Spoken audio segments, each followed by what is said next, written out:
Ladies and gentlemen, please welcome Politico's Mike Allen and Jim VandeHei.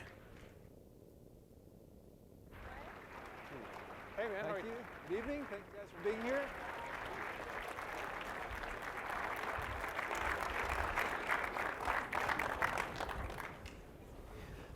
Good evening. Welcome to Playbook Cocktails. I brought my boss here tonight, Jim VandeHei, You're a lucky man. make sure that I behave. On behalf of our publisher, Robert Albritton, we'd like to welcome you. Thank you very much for coming out this evening. We're very fortunate to have Joe Scarborough, Mika Brzezinski here with us. We're going to have a good time talking about Joe's new book, The Right Path, and we might even have a signed copy of the book for someone here in the audience. I want to thank leading authorities for supporting this event. Mark and Matt are backstage.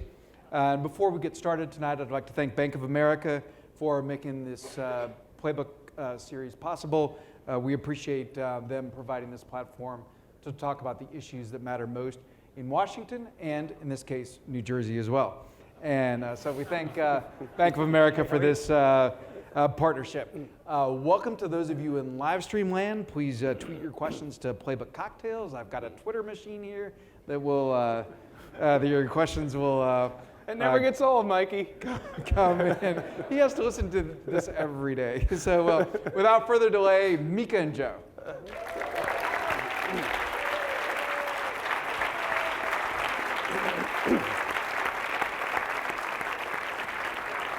You're welcome.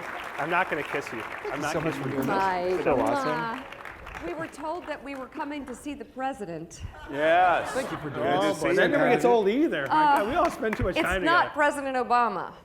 The president of New York, Politico, blah, blah, blah. Very What are you cool. doing? What's it called? Congratulations. Capital Politico. That's exciting. It's not just capital. President and CEO. Are you going to? You got to have us on that first week of December. Yeah, when whatever. we finally launch it. Right? I guess so. How's everybody doing? Huh? Great crowd. How many people here work for members of Congress? Stand up. Come on, stand up. Come Not on. that many, Joe. How many people? Come on. Come on. If you work for members of Congress, stand up. Be proud. Come on. You're serving the country. Stand up. A 9% approval rating. What's wrong with you people? Good Lord. That's bad news. Back when we shut down the government, we had like an 18% approval rating. You guys did it with style. They had a reason to do it. Yeah, because we wanted to. Yeah. Before we start here, Playbook is big on family. You're big on family. Mika, you have a special guest? Well, she just left crying. She left. She was crying. She left. She was just here. Yeah, she's gone now. my daughter, gosh. she's 15. She is so sweet. That's why she left. So And she's we're gone. backstage, and Jim goes over there and meets her. And then I say something to her, and Jim, what did Mika's daughter do when I talked to her? Oh, really? It was like a generational thing. It was like watching you. Yeah. Little eye roll. She rolled her eyes. Then started to talk about your politics. I in a know. Very favorable She way. loves It's Obama. awful. But my other daughter, she's 17. She's a conservative, just like she mommy. Is. She's a Republican. She is not. She likes money. And she's selfish. Uh-huh. And she doesn't listen to me at See? all. Amelia. Who says we don't have the demographic in Unbelievable. the future? And when Chris Christie won, she sent me these emoticons. Yeah? 2 thumbs up. All right, Like that. there you go. With a happy face. So Chris not all Christie. is lost. It was like the best moment on Morning Joe this week is when you had Chuck Todd on to show the new NBC poll. Yeah. And they showed the categories that Chris Christie was winning. Yeah. Old white men. Oh, I know. It's the base. Can't make it up. No, wait, no. You know what? I'm shocked and stunned. This is typical East Coast liberal bias. You left an important group out. Rich, old, white men. Yes. Seriously, the 3 groups. We're only winning in this national poll, NBC News Wall Street Journal poll, among Christie, among old guys, rich guys, and white guys. Straight guys. I don't know. I think so. That's not bad. Okay. So anyway, so is that it? No, you got to start out backstage. Yeah. Before we start doing all the book stuff, which Yeah. sure, Read the book, fantastic Jake. book. That's I great. read Thank you. Buy the much book. of it. It'll change your The right life. path. We're gonna get into that. Yeah. The right path. It's an Go instant team. bestseller. Woo! So, but Yeah. Yeah. tell us, you guys, Chris Christie. It seems like you guys talk about him a little bit. Tell us something we don't know about Chris Christie, including the thing you told us back there. You probably don't want to tell us up here. Okay. Well, he's No filter. he. If you, how many people here like Chris Christie and think he could be? How many of you think he could be a contender? Okay, he does too, I think, and he likes to text me his approval ratings. How often? Like all the time. every time they come out, and they're all good, especially among women, and he likes to share that. It's great because we We will have we will fun. I actually like get him. Chris Christie will send us something. It'll say like, you know, Quinnipiac poll has Chris Christie 63 and, you know, his Right. opponent 24 or whatever. And like 5 minutes later it'll break on the wire. I say, oh yeah, constantly. We got it. Does he do it Got with it first. commentary, or he just sends it like 49? Sometimes. Well, you know, I mean, the truth be known. I mean, and this was in, you know, the Game Change Boys' new book. You know, the White House will text. Everybody texts Mika. Everybody texts Mika. I don't take it personally. Nobody texts me, you know, other than my You're textable enough. two oldest sons. He's very who, textable. you know, I want text money. you. Dad, can you make a transfer? You know, I get a lot of those, $125. Those are the texts I get, but Mika gets, you know, presidents and prime ministers and, you know, texting her all the time. So, Okay, now, Mika, the last time that you were at Playbook will somebody in Cocktails- here text me, please? Oh God, stop it. So the last time you were at Playbook Cocktails, Chris Christie called in. Yes. Like, is it possible that he might return? What? I doubt it. Okay, I'll try. That he and might call him. double down? He's awfully big. I've got his new cell. I'll try it. He's probably mad at me. He's He's, off the probably grid. watching this right now.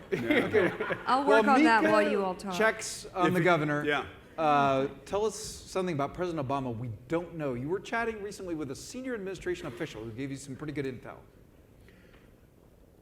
They really hate Washington. All right. They want to go It's home. mutual. Well. It's mutual. It's mutual. No, you know, I really do think the biggest Chris. challenge for the Obama administration, talking to people in the administration, and we're actually, you know, we're very good friends with them. We drive them crazy. I drive them crazy especially. But, you know, there's just, and George W. Bush had this trait too. They didn't love the job. I mean, they didn't love the town. I guess they did it out of duty to country, and that's fantastic. But it certainly helps if you're a brain surgeon and you're going around and, like, you know, in the gray goo all the time, that you actually like what you're doing. And I think right now for the president, I think he's come here, and it is just, you know, it's not what he expected. And you could actually see that 3 years in or so. He's not answering, is he? Hold on. Because he won. He was using you. we're- You no. thought he was your friend. The guy gets elected. Hey, guess what? He'll start texting you again in 2015.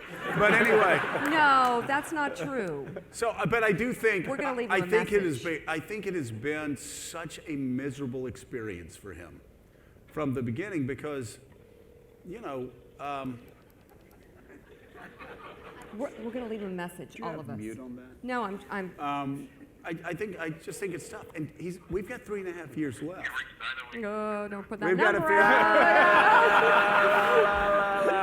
Okay. We'll do that later. Your message. When you have finished recording, Okay. hang up or press 1. It is so Say hard. hi. Hi, Chris. Hi, Chris. It's Mika. Call us. It's we're doing that Politico thing again. Say hi, everybody. Playbook, That's a lot of Playbook voters. Cocktails. Who? Okay, And they're all let's ask drunk. again. Who likes Chris Christie? Who likes Chris Christie? Yay! Yes. Who thinks he's a A lot more contender? than earlier. Yay! I think All they're right, drinking, thank you guys but for we'll lying. take it. Give me a call. Bye. All right. So anyway, I do think, you know, Bill. Ready for Hillary. Ready for Hillary. Who's ready for Hillary? Who's ready for Elizabeth Warren? See? Look at that. Isn't that interesting? Yeah, it is. It was a little louder, I I'm think. fascinated. Okay, Scott Walker. All right. So you've talked a lot on the air about the president's relationships with the Hill, Yeah. downtown. Is liking the town part of the job? You need to at least be able to abide the town, and you have to love the job. you have to be crazy, like Bill Clinton, who absolutely loved the Wants job. to come back Wants to as the first come husband. back as First gentleman. As the first gentleman. And, you know, you heard all these stories about how Bill Clinton would be up at midnight, still working the phones. LBJ, famously, I love this, LBJ, in the middle of the civil rights battles, would be calling subcommittee chairmen, yelling at them, because they weren't moving the bill through on LBJ's schedule. And there's just such a profound disconnect. And it's not just Barack Obama. I think it's fascinating. We've had 2 presidents in a row, one Republican and one Democrat, who, you know, you get the feeling they both would much rather watch SportsCenter than dive into the job. I think most of us who are here and who have been here love the job. I always have people come up to me and they think that I'm going to trash Congress. They say, well, what did you think about being in Congress? I bet that sucked. I said, no, actually, that was the greatest job I ever had. I get paid a lot more money. I get to meet rock stars. I get to meet movie stars. I get to do all of these things that I never dreamed I'd be able to do. But I will tell you, the most exciting thing in the world would be in my congressional office at 9:30 at night, look up at the clock, and say, damn, I've only got an hour and a half more to work. And then I really need to go to sleep because I wake up at 6 and start working You should again. be on Politico. No, it was just, it was, I mean, if you're doing something that you believe, you know, and love, then you just can't get enough of it. And, you know, my family, my kids were down in Pensacola, so it was one of these things where I was up here 3.5 days, 4 days, work around the clock. Yeah. And there were no distractions. You worked hard, and then you went home, and you were with your family, and you worked hard down there. And again, I loved it. Everybody that I worked with loved it. They believed they were doing the right thing. And I just want to say really, really quickly, for those of you who do work here and work in Congress and are connected in any way whatsoever, you know, I was always seen as a really ideological member. Jim VandeHei, I can tell you. Come on. I was the crazy's crazy. And that's what I was known as at home. That's what I was known as up here. But I still, when I'm flying into Pensacola, Florida, I still have people come up to me and grab my arm and they go, Congressman, thank you so much. My dad, who's passed away now, was having trouble getting his VA benefits. You got on the phone, you called, and you made a difference. Or, you know, I'll have other people come up to me and said, hey, you know, Congressman, my parents had a family farm. You called the IRS and you said, if they're breaking the law, arrest them. I'll be the first one to tell you, arrest them, haul them into, you know, court, take them to jail, that's fine. But if they're not, you've been auditing them now for 5 years. Press a charge, you know, or get the hell out of their house and stop rifling through the records. And they go, you not only saved their business, you not only saved their farm, you saved their life. I'm not saying this about me. I'm saying this about what we get to do here in this town. The reason why it's something to be really, really proud of. Public service is something to be really, really proud of. And at the end of the day, they're not going to be talking to you 20 years from now about websites. You know, they're not going to be talking to you about tax reform. They're going to be coming up to you and thanking you for how you made a difference in their life because you cared enough to pick up the phone and make a call on their behalf. Now, if today you were part of the 9% club, Yeah. if you were doing the job now, Yeah. how would you do the job differently? You have the conference they have now, you're part of it. You know, You're not the crazy. well, no, I was always crazy, and you know, ideologically, I'm the same now than I was then, other than I support background checks on gun purchases. About 90% of Americans are for me, so I really, you know. And for those that say that I've somehow become a real liberal, I ask that you check into Ronald Reagan's position here. Craig Shirley told me that's something that, you know, they were fighting for with Reagan. But the first thing I did when I walked in, I knew I had conservatives voting for me. So when I went on the House floor, I immediately turned left and I went and I sat down with Democrats. I sat down with Barney Frank. I sat down with Ron Dellums. I Would sat that down work with Pat today? Schroeder. If you did that today, how much Yeah, difference that would it make? work today. And you know why it'd work today? Because still today, you know, Democrats need votes on bills. Republicans need votes. And the thing is, if you're a rock-solid conservative, you can get away with that more than, say, somebody who's considered a squish in their district. Can I challenge you on that? Yeah. When you were in Congress, you were one of the most conservative members. Right. If you were in Congress today, you would be a squish. There's no doubt in that conference. You really would- think so? You would be a moderate. If you think about your position on immigration, your position on gun boy. control. What's your my Here we position? go. Wait, no, but what's my position on immigration? If you, at least like listening to you on the show, you're much more open to gun control, much more open to immigration reform, and much more open to a grand bargain than almost any, Okay, than so most members of Congress, than most Mika, Republican shaking your members head. of the Well, House. but hold on a second. I see, and this is what I write about in the book. Exactly. This is exactly what I write about in the book. The secret for conservatives, the way we win, right, is to be really conservative ideologically and be really moderate temperamentally. So East Coast establishment elites like Jim VandeHei go, he's conservative, I like that. but he's okay. He's not crazy like the rest of them.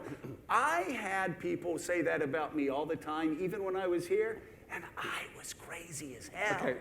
They didn't. I mean, I could go down the list with you line But by do- line but by do you line, think but on you have guns, changed on anything to guns, parties, John? I'm with the NRA, even though I beat the hell out of them 95, 96, 97% of the time. I disagree with them on background checks. I think the way they handled the Newtown thing was absolutely despicable. Absolutely disgusting, absolutely despicable.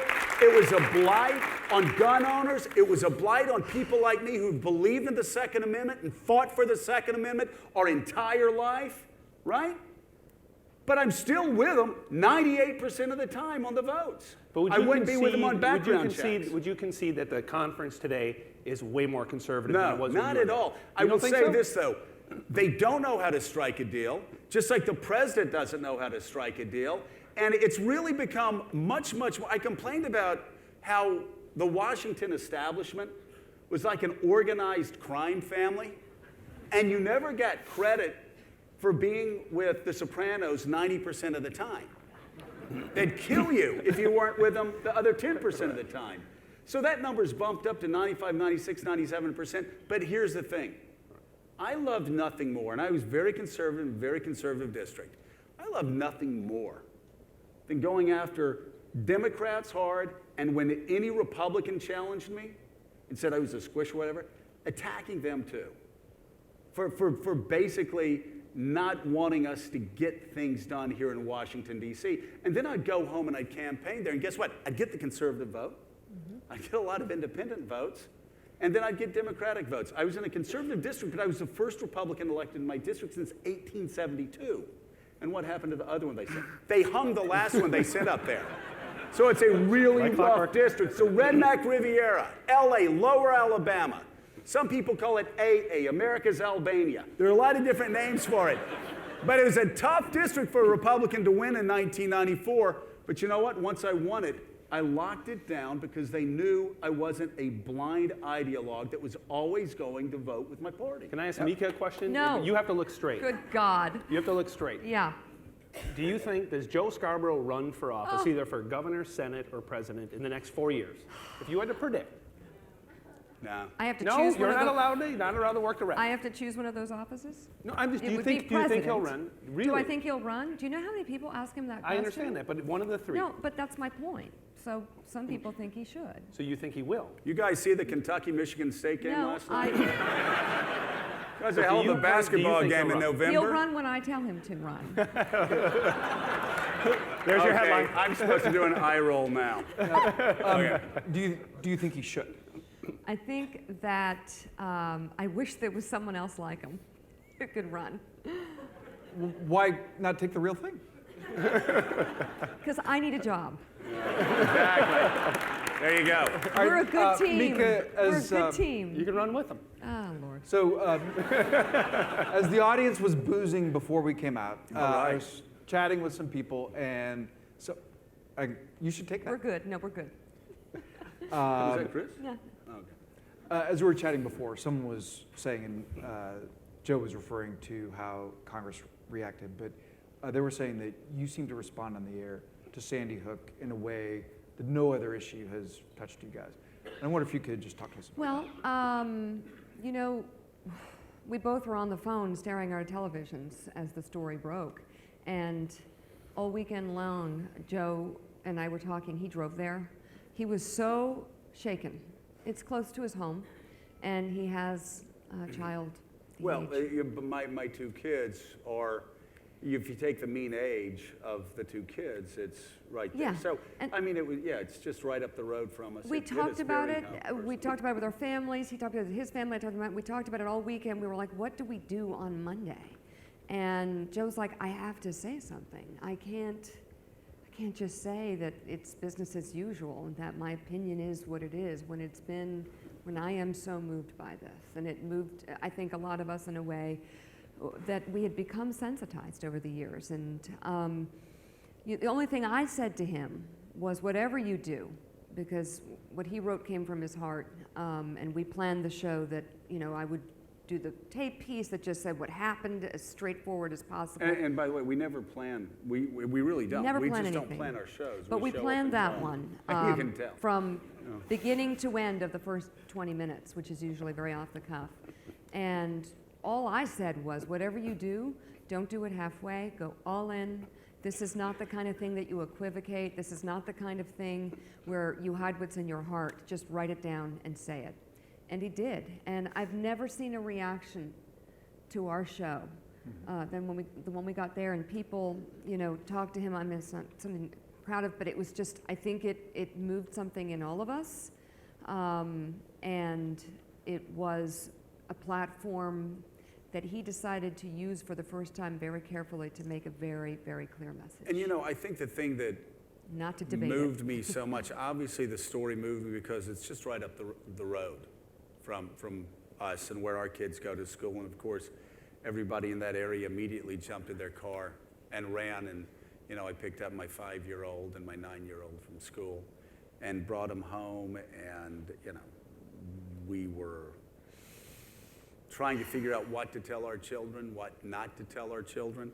But what bothered me was Mika and I were actually downtown. I remember exactly where we were when we heard there was a shooting, and we were actually in Times Square and saw the ticker on the ABC building talking about it.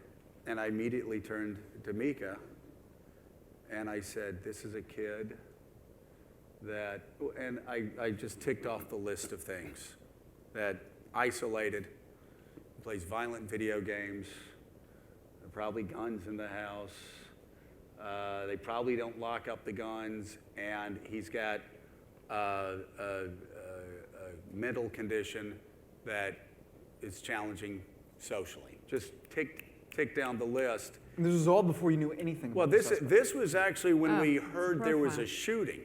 This was before they said nobody was killed and that it was miraculous. And you know, how did I know that? I mean, I knew that because of Aurora. I knew that because what happened in Oregon in you know, a shopping mall. I knew that because what happened in a Sikh temple in the Midwest. I knew that because it was like the 4th or 5th shooting that year where you had this profile. Now, listen, I again, as I said, I'm probably with the NRA most of the time. I think putting up signs that say gun-free zone is really one of the stupidest things you can do. You don't, at the University of Alabama, you know, we don't put up signs that say gun-free zones. I mean, somebody brings a gun to our campus, you know, probably 12 sawed-off shotguns get whipped out right there. We're tough down at Alabama, roll tide. But there are a lot of things that liberals think will make the world a safer place to live that I think are just absolutely backwards and will make America a much more dangerous place. That said, when you have this type of mass shootings, one after another, after another, after another, and you have terrorists on the FBI's top 10 wanted list saying, go to America. They don't have any background checks. Go to a gun show, get automatic, get assault weapons, and go out and kill Americans. Yeah. It's the easiest place to do it in the world. I think it's all right when you find out that only 3% of all gun crimes in America are committed by people who purchased that gun.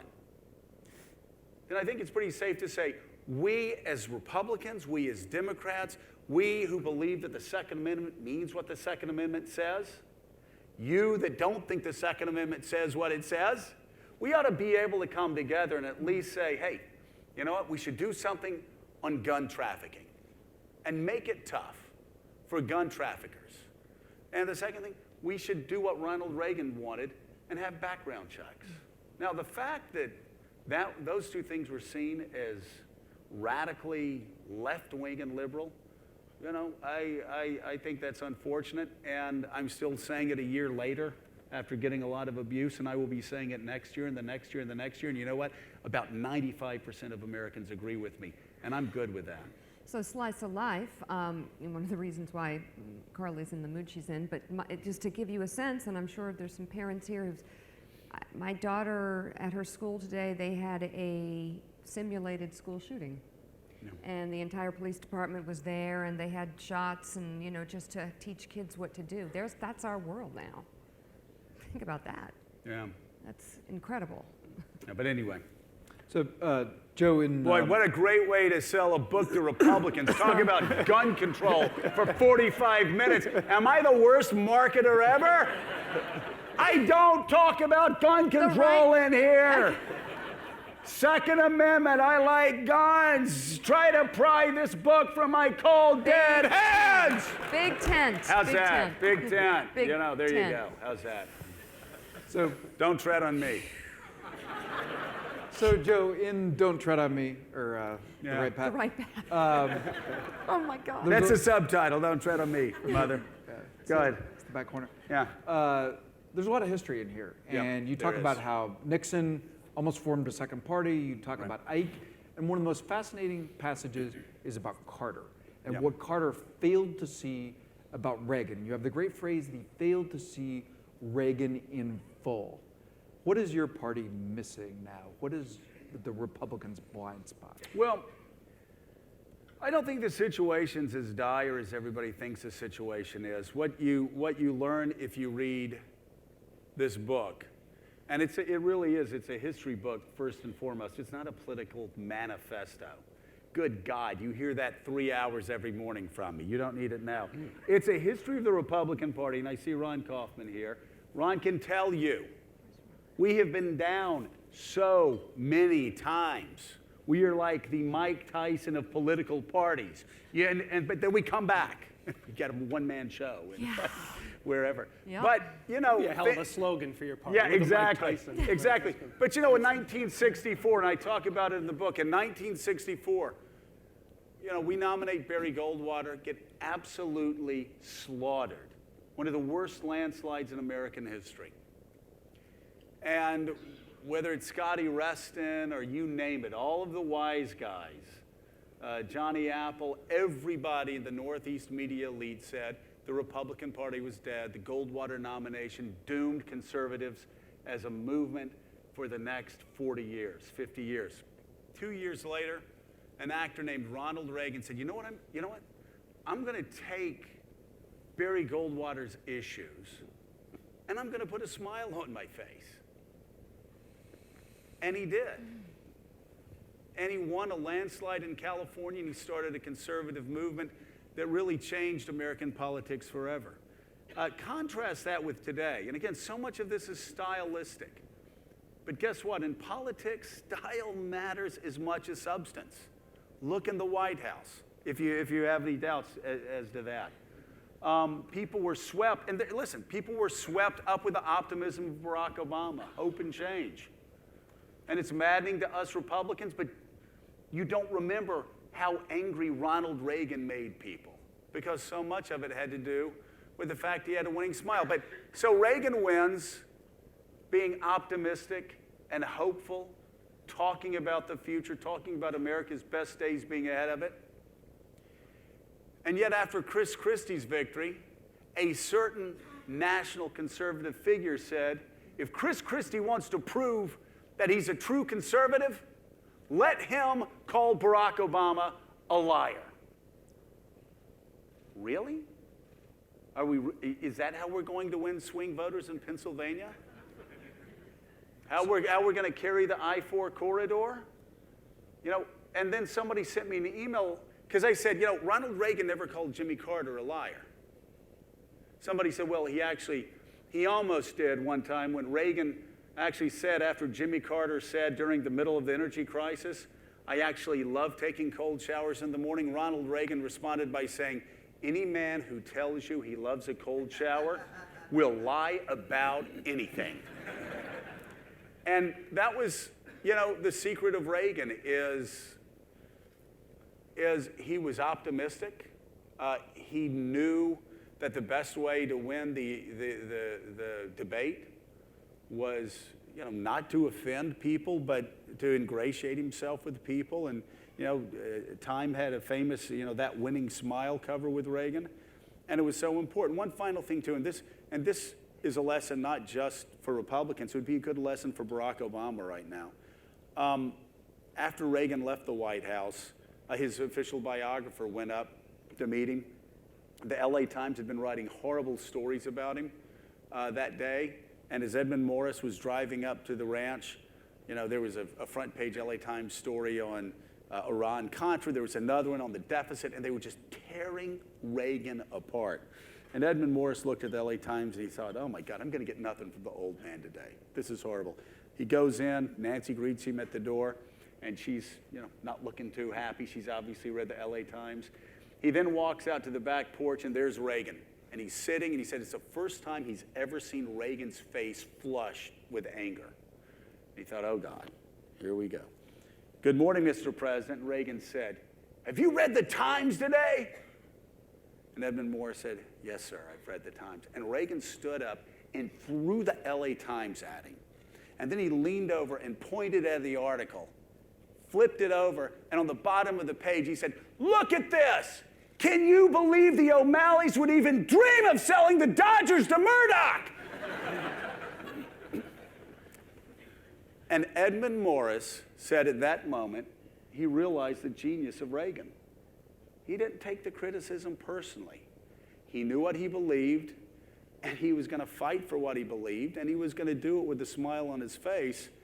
And I think we need to be like Reagan. And I've said this for some time. We need to be conservative ideologically, and we need to be moderate temperamentally. You have a paragraph in here, you say, if the Republican Party is big enough to reach out to disaffected moderates like Colin Powell, it'll be big enough to win the White House in 2016. The question is whether the GOP will choose to go the way of William F. Buckley or Glenn Beck. Yeah. Which Every way are time they I headed? say something negative about Glenn Beck, my mom sends me the ugliest emails.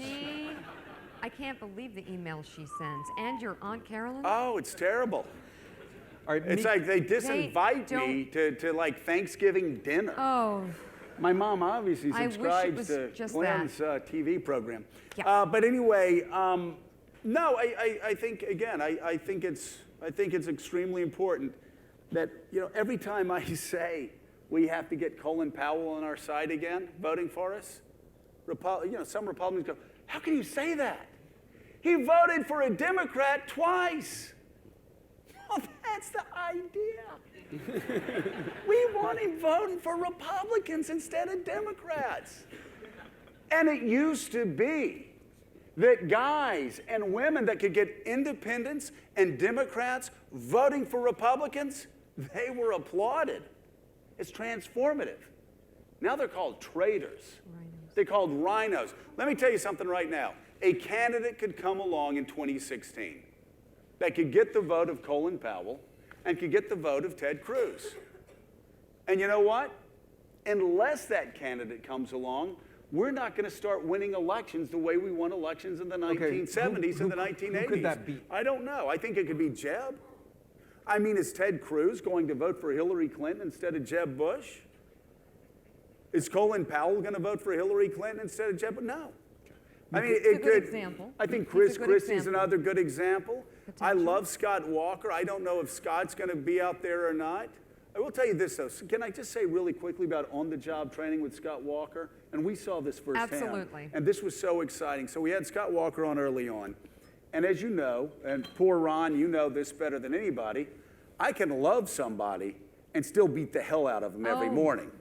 You know that well with Mitt. I'm really sorry about that. Yeah. I love Mitt. Oh, you do not love Mitt. I love Mitt Romney, come and we've on. talked. He's a nice guy. We've been up to his house. We love his family. And His wife is absolutely I went wonderful. riding with Her Ann. boys I are can tell you, extraordinary. Oh, she's great. Mitt is a great, great guy. I don't think they like me, but I No, like they them. like you. They No, they don't like me anymore. They have no reason to like me, and I understand that. But Scott Walker, I met Scott. I liked him a lot, but I thought he plunged into his battle in Yeah. Wisconsin too fast. And I thought he was ham-fisted. And I said so in real time. And and then when they went from talking about pensions and doing what Chris was talking about, which was about math, and then crossed the line and made it about collective bargaining, then you cross the line from math to ideology. All right? You can get to ideology. If you want to battle collective bargaining, do that after you take care of the math. And he didn't do that. We criticized him in real time, and I was pretty tough on him. Going, man, you crossed the line. Go back and make this about math, and you'll win the battle. He came on our show after the battle was And over. I remember asking him, do you have any regrets? You ask that question and usually get some sort of I regret that the unions didn't love the people of Wisconsin as much as me. Jib jab, But we didn't get that. He was like, yeah, I do. And he goes, I should have listened more. He said, I should have listened. He said, I went out there talking. Yeah. And I went out there telling people what I was going to do. It was a horrible mistake. I should have gone around the state, and I should have listened, and I should have, reached out to my political opponents, and I should have brought them in, and we should have worked together. And Mika and I went like this. Wow, somebody evolved. That's a leader. Can you drill down on Jeb a little bit? Yeah. Ben White, one of our reporters, had an interesting item this morning that at this conference in New York, where Yeah. a lot of financial types were yesterday, that a lot of people were saying they've talked to Jeb Bush, and he now seems much more open to running than they would have thought 2 months ago. I think you've Right. heard the same thing. We were talking about that off stage.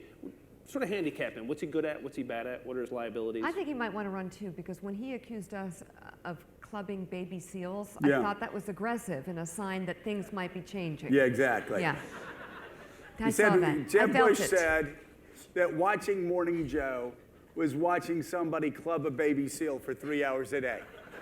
To which I said, Jeb, I personally know firsthand you watch Morning Joe every morning.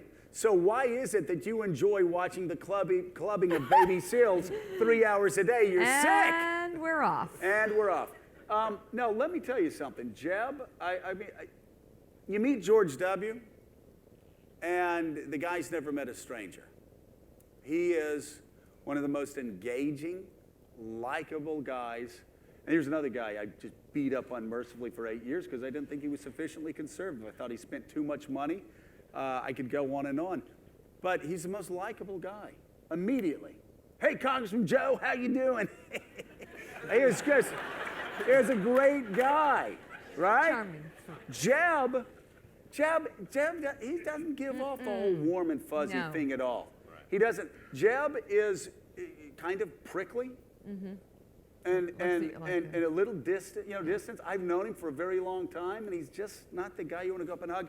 I will tell you this about Jeb, though. He is the single most effective, Efficient. tough, efficient leader I've ever met in my political life. In 20 years, this guy, and I would tell you, the story of Katrina that nobody has really mentioned, the reason George W. failed in Katrina is because his brother ran 4 hurricanes the year before. And Ron knows this, other people that know Jeb knows this. When a hurricane came on shore in Florida, Jeb shut down the state. He came up himself.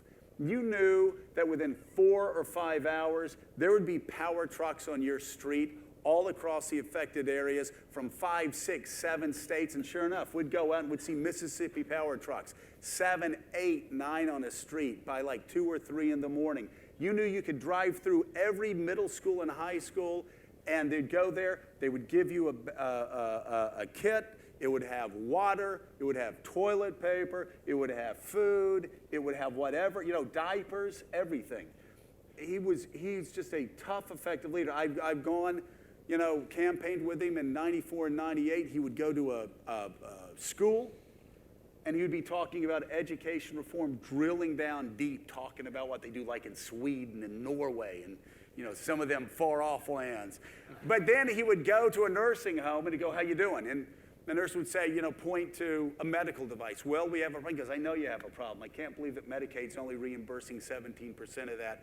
It was 38% last year. And this is a real challenge wherever Jeb went. Again, there'd be people that worked for him in Tallahassee said it was a nightmare because there was never a time they walked into the room, had a meeting with Jeb, where they didn't know that Jeb was going to know more about them on all fronts.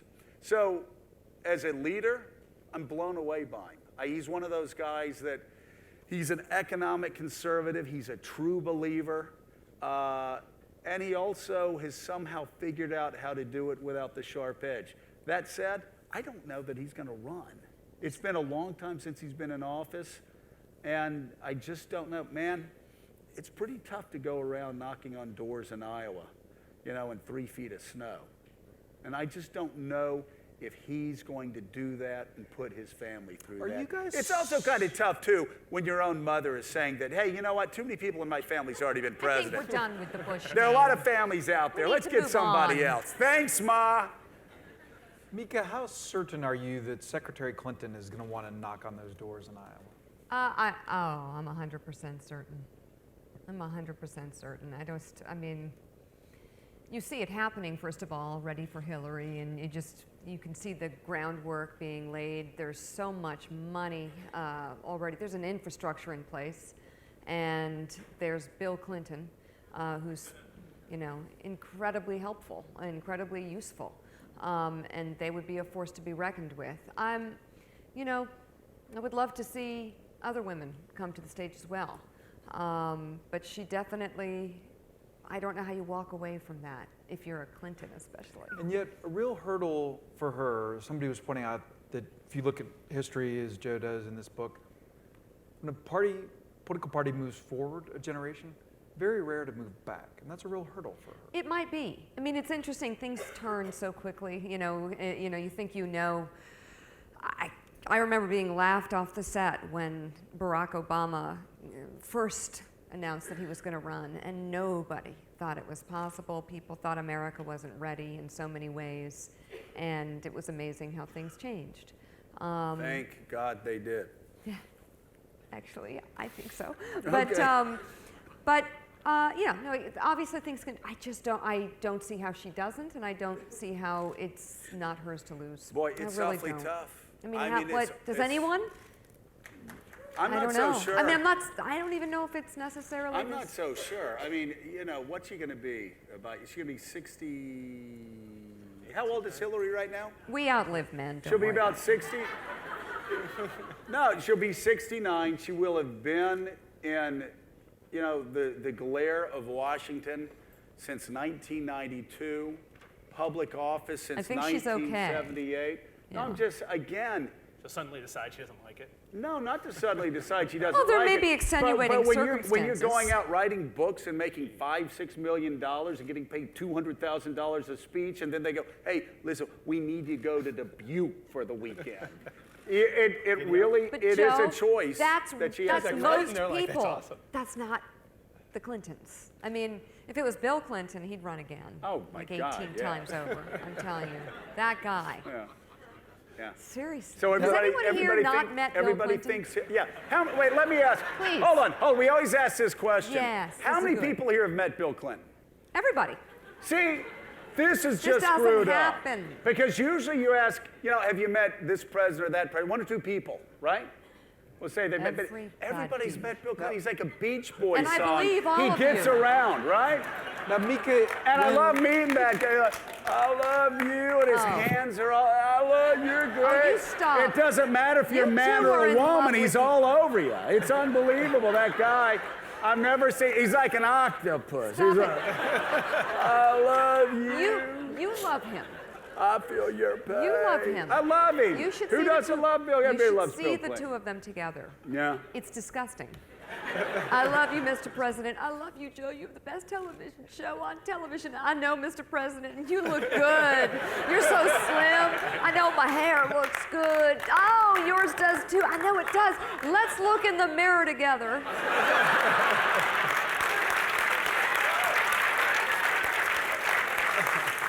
Yeah.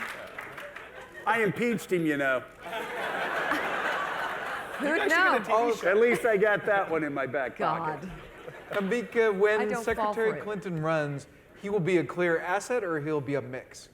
He'll be an asset. Because you know what? No, stop. You know He what? can't. No, he can't control what he says. You remember in 2008? You can't control yourself. No. Look at this. Yeah. Look at this. No, he goes up to New Hampshire and Hillary runs through a little trouble. He goes up to Dartmouth well, and he's this is like, a problem. No, this is Yeah. what goes up to Dartmouth and he starts apologizing for Hillary because it looks like she's going to lose. He goes, you know, I can't make her taller. I can't make her younger. And what happened in New Hampshire, I Joe? can't make her a better speaker. I think. I mean, yo, do you went remember for the that? sympathy vote. And you're sitting there going, oh my God, is he saying this out loud? No, And he won. he's an asset. And you know what? It's the conversation ends where it began. You have to love this town. Yeah. And they love it. They love it. They live for it. It's amazing to see. I make fun of them, but they both love the game and the things that can be done to make the world a better place, but also to have an impact. They can't get enough of it. You know what I love? Who am I talking about, Joe or Bill? I don't know. You know, I love Mike's socks. I was just looking. Those are some awesome socks. Seriously, man. Mac Bill Walton Clinton socks, will a great talk for an entrepreneur. hour. Those are awesome. We like yours too, Joe. Thank you so much. You know, I think, you know, by the time it gets to be like 15 or 20 degrees, I'm going to have to really pretend I'm not in All right. Northwest Florida anymore. Mika, speaking of this town, you had Mark Leibovich on the Yes. show. You're from here. You now live in New York. Could this town be written about New York? Oh, God, yes. And you guys ought to get on that with this whole New York thing. And what will it say? Well, where would I begin? New York? It's actually a small town. It's really small. Not It's as the small kind as of Washington. place- No, but no, it's a different kind of small. I But mean, no. I mean, I wouldn't know where to begin. But we're sort of at the center of it all, and we sometimes wonder if our show should be in Washington because we come here and we just. I Yeah. agree. We should do a show in Washington. Alex, what do you think? A week. Yeah. And we try and get down here as much as possible. All I'll say is I could go on and on and on and on about what this town of New York City would be, but it's all about sort of high society meets Hollywood meets politics meets media, and Fashion, you guys are going in the right direction by moving into New York and fashion. Yeah. Now, which town do you like better? Oh, I always feel like I'm home when I'm here. I do. I feel like I'm home when Well, you know why? Why? Because it's your home. Well, That's like me saying, you know what? There's just something I about raised Northwest my Florida kids when I go in there. New York. I just feel like I'm home. I don't know what it is. Oh, wait, it's home. You were born in McLean. I know. You lived here forever. I know. Right? I love Washington. Yeah, Washington's a great town. No, we love it. You know, I make no apologies for loving this city. It's a great city. You come down here, it's so much more manageable than New York. I absolutely love New York too. You know what? I love New Hampshire. I love Iowa. I love South Carolina. I love everything. But I sound like a politician there. But Washington, we find, is as much as I love New York, Washington is so manageable, and everybody here talks about, you know, what we love. Why did you write the book? Like, at what point did you say, you need to write a Well, book? first Who he wrote that? planned to shut down, Right. and right. then he made this website, you know, glitch up, and then he thought it would be a good time to drop a book. Yeah. You know, it's interesting that the first couple of books I did, I was absolutely obsessed on book sales and getting into the top 10 of the New York Times. Just, you know, this time I really didn't want to write it, and after, you know, losing 5 out of 6 elections, I thought I needed to take one more pass at it. And I had written a book in 2009 that I was proud of because, you know, what I predicted would happen happened, and I just felt like I needed a follow-up on it. You know, and it's tough. It's tough writing a book like this. It's not a screed. It's a book on the history of the Republican Party. Matt Lewis did a really nice review in the Daily Caller where basically said I didn't sit there screaming and yelling and saying that this is what we have to do or else we're doomed. I laid the history out. I explained that where we are right now, we've been before. And also explained how when the Republican Party looks like it's at its worst and at its lowest points, like 1964 or 1976, that we always come back. 1992 was followed by 1994. So I'm hopeful, but cautiously so. And it starts as a historical essay and then moves into personal history. Yeah, it does. It's important. It's so fascinating. People, when I talk about what happened in 1994, 95, 96, everybody laughs. Oh, he's talking about, when he was in Congress again. What am I supposed to talk about? When I was a high school football coach? Every When time I was he a says it. mechanic? We've got a bell. Every time I said when I'm in Congress, they ring a bell. Just like when Carl Bernstein comes on and says McCarthyism, we ring the bell for that too. It's a nerd humor. Yeah, but no, I just talking about the lessons I learned because I made so many mistakes. It's hard for me, and I wrote this. It's hard for me to be too critical of Ted Cruz and Mike Lee when, the only reason I was pissed off at them is because I was stupid enough to make the same mistakes 20 years ago. Wow. And I said that. And by the way, I absolutely love Mike Lee, and he's great material. Mike Lee's a great guy. I mean, I consider him to be a good friend. He's a good, decent guy. And what I love about Mike Lee the most is, Mike Lee is a rarity in Washington, D.C. He's a conservative, a rock-solid conservative that wants to be a legislator. He didn't come here to run for president.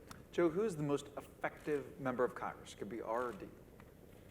Oh gosh, I don't know.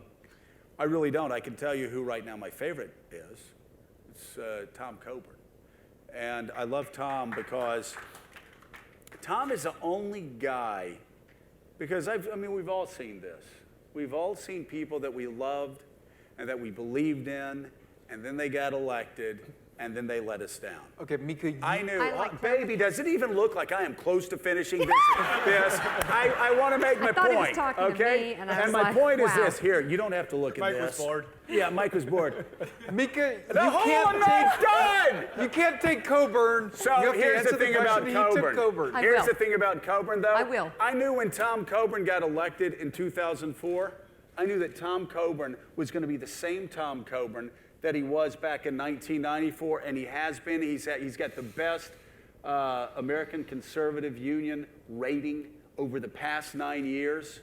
The guy has, just like I said about Mike Lee, he's interested in being a legislator. He's interested in digging into the appropriations process. He's interested in beating big spending liberals at their own game. And I think that's a great thing. I'm sorry, I just had to say that about Tom, because he's come under some criticism because he actually thought the government shutdown might hurt the Republican brand. Gee, where did he get that idea from? A little frustrated. Yeah.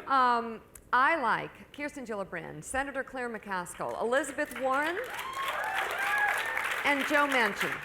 Claire will be on tomorrow. Joe will be on tomorrow. Yeah. Secretary Kerry will be on tomorrow. Just promoting the show while we're at it. I got to say, Joe Manchin is, I love Joe.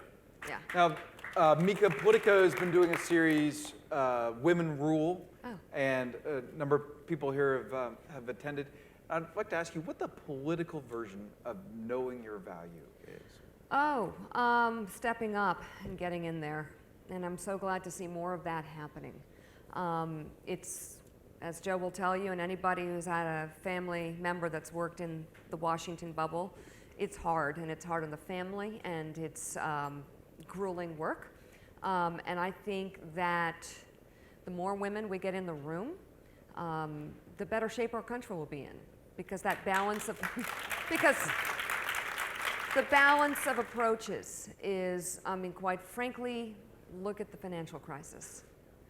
Had more women been there? I don't know. You wouldn't have had bankers going, I'm going to bet it all on lucky number 7. Exactly. Yeah. So Now, there is a balance, though. Gotta get in there. Yeah. Gotta get in there. Gotta run for office. Please, just get in there. We're going to bring a microphone to Ron Kaufman, who has a question. But while they're doing that, I'm going to ask you all a question about, you mentioned healthcare.gov. Is this a website problem? Is this a months-long story? Is this a years-long story? Is this Obama's Iraq? What is this? The website obviously is an embarrassment, but it's an embarrassment that's going to be short-term. But the president's credibility does rest on whether he's going to follow Bill Clinton's advice or not, and that is whether he's going to make good on his promise. George W. Bush, if he had it to do all over again, I would hope that in 2004, after he found out that there were no WMDs, maybe he would have decided to bring the troops home. I certainly know this. If we had a draft, then we wouldn't have been in Iraq past 2004. Barack Obama now is at that point in his presidency. His approval ratings are actually lower than George W. Bush's after Katrina. And I really think he's got to go back to the drawing board. And he's got to figure out a way where he can keep his promise to the American people that if they want, they keep their insurance policies, they can keep their insurance. It's going to be a great challenge, but he's got to figure out how to do that, or else he doesn't have credibility for the next 3.5 years. Mika, in January 2016, are we going to say that Obamacare is a success? That doesn't sound like a big old yeah. I really hope so. And look, if they can get people signed up, they can change the headlines. I am so upset about what has happened. Can you imagine just the turn in the news narrative, or whatever the word is you want to use? But you have you are the news narrative. I know, we own it. But no, you had the Republicans shutting down the government and filibustering and reading Dr. Seuss. I mean, they looked like idiots. And then glitch after glitch after glitch after glitch after glitch. And then people getting bumped off their plans. And then if you like your plan, you can keep it, run it, soundbite after soundbite after soundbite. It's just a communications nightmare. It's hard to watch. I really like what this president is trying to do with this law. And I hope it happens. It doesn't look great right now. I'm not going to sugarcoat it. It's still possible, though, because if they can get those people signed up, there will be a lot of people with a lot of stories to tell about not being able to get coverage and getting it, and having pre-existing conditions, and finally being able to get something they could never get before, something that I think this country should do. Last week I got two phone calls really quickly from Pensacola. Yeah. I got 2 phone calls from Pensacola. One was from somebody complaining they couldn't get on the website. And if that's the story moving forward, then it's doomed.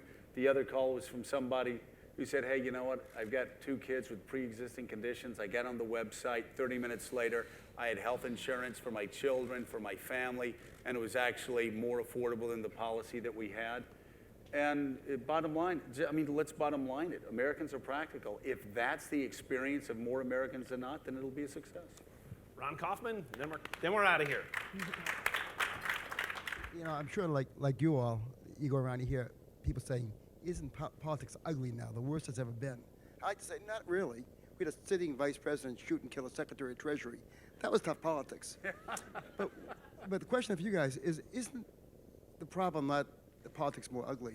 Isn't really the problem the medium? Isn't really the problem cable TV, talk radio? Isn't that really what got it to the point where people get more polarized than ever before? Yeah, the problem, there's no doubt about it. The problem is with primetime cable TV. No doubt. Morning cable TV, though. We were doing wow. so well. Ron, I think there is a real problem that when you have politicians that obsess over that, and obsess over the fact that Americans will wake up in the morning, they can turn to whatever channel they want to turn to, and it can reinforce all of their pre-existing prejudices. Then they can go into their cars and turn on a talk radio station that'll reinforce their pre-existing prejudices. Then they can go over on whatever website reinforces their pre-existing prejudices. So by the end of the day, your political opponent's not wrong, your political opponent's evil.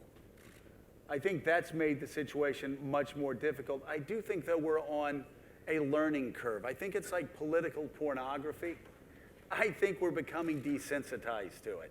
You know what? In 2009, I was really upset when every Obama supporter called me a member of the KKK. Now I see KKK and I go, I'm fine. I was really upset when every Tea Party member said that I was a left-wing Marxist traitor pig that should be shot in the head. Now I'm kind of like, I look at it and I go, man, I need to get me some Wheaties, you know? I see politicians also learning how to filter through all that. I haven't read comments, by the way. If you really hate me, don't waste your time on comments. I don't read comments. I stopped reading comments about 5 or 6 years ago. I think politicians are becoming more wise to the fact. And I've seen articles, you know, Twitter, it doesn't represent the views of Americans. And I think as they filter through that, I think it'll be, what, it'll make you nervous. You're like Bill Clinton, man. We're like running like 30, 40 minutes late here. Come on. Hold on one second. Hold on. Hey there, how are you doing? So I think Don't forget Allie. I think we're getting better. And can I hug you? Thank you so much. Thank you. Thank you so much. I love you. Thank you Oh so my God. much. I think I've we're been going told where I we can't wrap it hug up. women, I can only hug men. He's How are you punchy. doing? Anyways. And How you gonna doing? get punched. Good to see you, man. Good to see you. I'm sorry. Hi, Ron. Okay, we're about to get the hug here, so Right a here, final Joe. question, and it requires a 5-second answer. Oh, God. Oh, That's God. not possible unless you give it to me. No. Yeah, let Mika answer. When you were a member of Congress, what TV show did you try to get on, or did you want to get on? Meet the Press, but Tim Russert would never let me on. I actually got on one time. Oh, here we go. It's time to go. I looked at Come on. Tim. Thank and you I said, so much for having love us. you all. Let's go. Thank you. Come on All now. right. Thank you. Mika, first of all, while we're here, I got a message on the Twitter machine. Thank you all, and thank you everybody up here. This is for a Playbook event. This is a record crowd, the most we've ever had. You outdrew right. Bill Gates. Yeah, baby. Mika and Joe were kind to sign 4 books. If you look under your seat, 4 of you will have cards. You'll have a signed book. I want to thank all of you who are watching in live stream land. Jim, you don't get one. Thank John, Bank of America, for this partnership. Thank leading authorities for making this possible. And thank you all for coming. Joe and Mika, don't forget the right path. Joe and Mika, thank you for a great conversation. Yes. Okay. Thank you. So kind of you to do this. Amazing. A lot of fun. Amazing. Thank you. A lot of fun.